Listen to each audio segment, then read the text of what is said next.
Dan Illman, Mike Beer, race number 8 at Gulfstream Park on Florida Derby Saturday is the Grade 3 $150,000 Orchid. This is for fillies and mares going a mile and a half, 3 turns over the Gulfstream Park turf course. Before we check out the field, remember Timeform US PPs are free in your DRFPPs for one final week. Go to DRF.com, access your past performances. You'll find the Timeform US tab. Click on it and access all the great features from Timeform US. Here's the field for the Grade 3 Orchid, and it's a pretty interesting group, Mike, because we have 2 horses shipping in from Germany, where they breed horses with stamina. The 5 Amazing Grace, the 8 Atomic Blonde, were both purchased at public auction since their most recent start, and now will make their North American debuts for Christophe Clement. They'll have to face Personal Best, who's been in career form for Shug McGahee. Yeah, that's true. It'll be very interesting to see what these 2 imports do, though, Dan, because they both showed some real potential overseas, and now they're going to turn up over here to face a bunch of horses, the stateside-based horses, who I think there's some talent in this race, Dan, but just about all of those horses have plenty to prove in a race like this. But it's a very curious pace situation. As we throw up the Timeform US pace projector, it's a gray bar, no speed, and the 6 Personal Best is far from a burner. I guess if Irad Ortiz wants to get aggressive with Personal Best, maybe she can make the lead. I think it's more likely the Transient would get up front.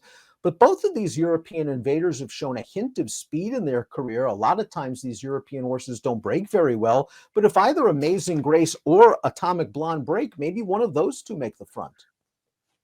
Yeah, I thought there was the potential for Atomic Blonde to go forward in this race. We'll see how that all plays out. It's off a layoff for her, so maybe they just won't get that aggressive with her. But she's certainly, based on her races overseas, she could go forward in this race, Dan.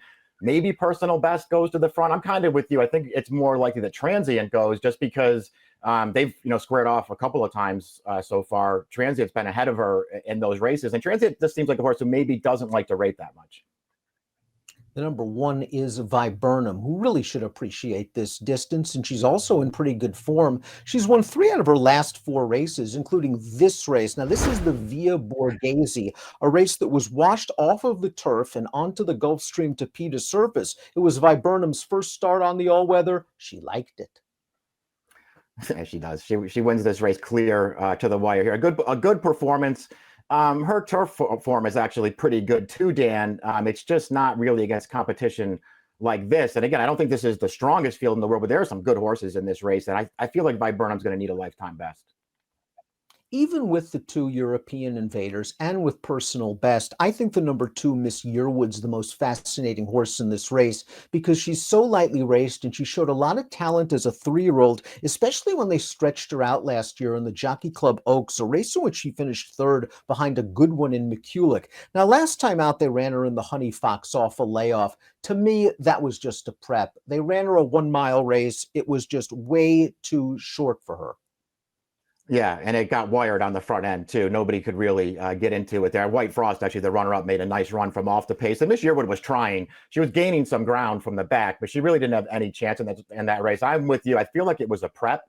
You pointed out that she was pretty good when they went long with her in her final start as a 3-year-old. She was also good when they went long with her on dirt, and she had some decent dirt form. But when they stretched her out, she ran a really good race that day. Obviously, the concern with her is the pace of this race. And if they go really slow, I mean, I guess it compromises her. But Dan, I feel like she has a lot of potential. I'm really interested to see what she does here. And one of the also-rans from the Honey Fox did come back and win their next start. The 10th place finisher won a state-bred stake at Tampa with a 90 buyer. It was a good field. She likely gained needed fitness from that race. The number 3 is Transient. She is rock solid. She's seemingly there in all of her starts. Let's watch her most recent effort, the very one, going a mile and 3/8. And you're going to want to click on your short comment in your free formulator past performances to watch this entire replay, because Transient, I thought, was hampered badly, steadied at the 3/8 pole, now has to slice through in between horses, and she's running on a little bit at the end. She runs fine in this race. We'll see if she's going to be able to take one more step forward. I think it's going to be necessary for her, Dan, in this race. I know that it was close between her and Personal Best 2 starts back. I didn't think it was as close as the final margin makes it look. I thought Personal Best was a clear-cut winner that day under just strong handling. This horse did, she had the steady entering the far turn last time. I really didn't think it cost her that much, Dan. I thought she recovered in plenty of time, still had a chance to win that race, and she ran fine. She just wasn't quite good enough. Transient is trained by Safi Joseph, as is the number 4 Tamarindo, who's still eligible for a non-winners of 2 life heat. She's a very well-bred daughter of Into Mischief. They're obviously trying to get some black type. She took advantage of a little bit of a pace last time out, was only beaten a half length, got into some traffic, but now she steps way up in class and stretches out in distance. Yeah, I mean, maybe if they are going to, in fact, run her here, Dan, maybe it's to provide a little bit of pace in this race. Maybe they'll just use her to go forward in here, because otherwise I can't really make a case for her being in the race. She's a maiden on the turf, and she's never run a race that puts her even close. The number 5 is Amazing Grace, who got good towards the tail end of 2022, winning a group stake 2 starts back and then finishing 3rd in a Group 1 in Germany, a race most notable because the winner, Rebels Romance, came back to take the Breeders' Cup turf. She sold at public auction in December for $895,000. She's now with Clement. Yeah, very consistent. It feels like when you watch those races over in Germany last year, Dan, she's just a true stayer. Her races, she just keeps coming all the way down to the wire. A good performance the last time we saw her. She was never looked like she was going to win that race, but she did well to get 3rd. I liked her win 2 starts back. You know, again, it just felt like she was getting stronger as the race went on.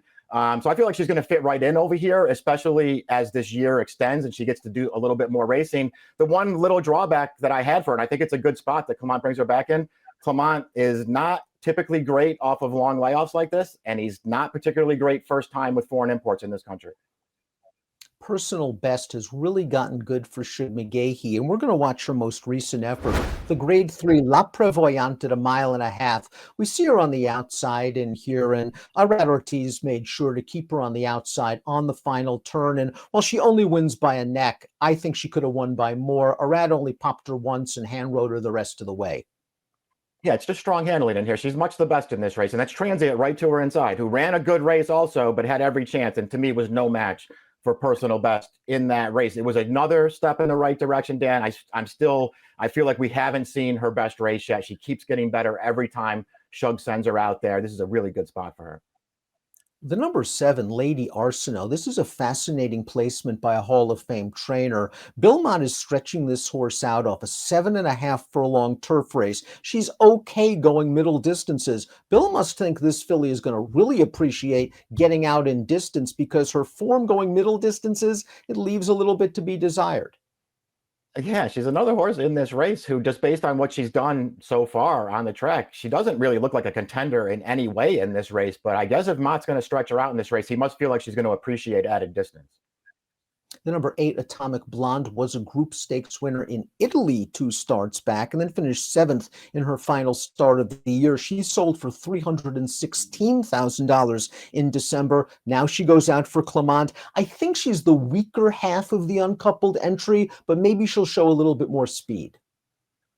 Yeah, I look at her the same way. I felt like Amazing Grace was probably the stronger of the 2 Clement horses, but this horse might get the better trip in this race, Dan, because at least over there in a couple of those races in Germany, she did show that she can be forwardly placed in her races. It took a class drop for her to get that win 2 starts back, but she didn't. It's not like she was embarrassed by Amazing Grace in that Group 2 in September.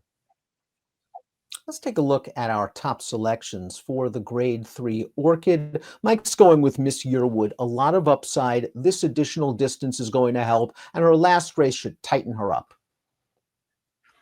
Yeah, I'm hoping it does, Dan. I'm just hoping that she can get some kind of a trip in this race because she's going to need it. But I think there's a lot of upside here, and I like her stretching back out in distance. And she's going to be a great price in this race where, you know, I respect the 2 Clement horses, but he doesn't have great numbers with horses like this. So I'm just going to hope they maybe need one first time in this country, and Miss Yearwood can work out some kind of a trip. I think Personal Best is the horse to beat because of her tactical speed, because she's really in very good form right now for Shug. She has the recency advantage over the 2 European horses. Unfortunately, there's not going to be a lot of value there on the 6, but she's in good form right now. 2568 for Mike, 6538 for me. It's the Grade 3 Orchid. It's Florida Derby Saturday at Gulfstream Park. Best of luck.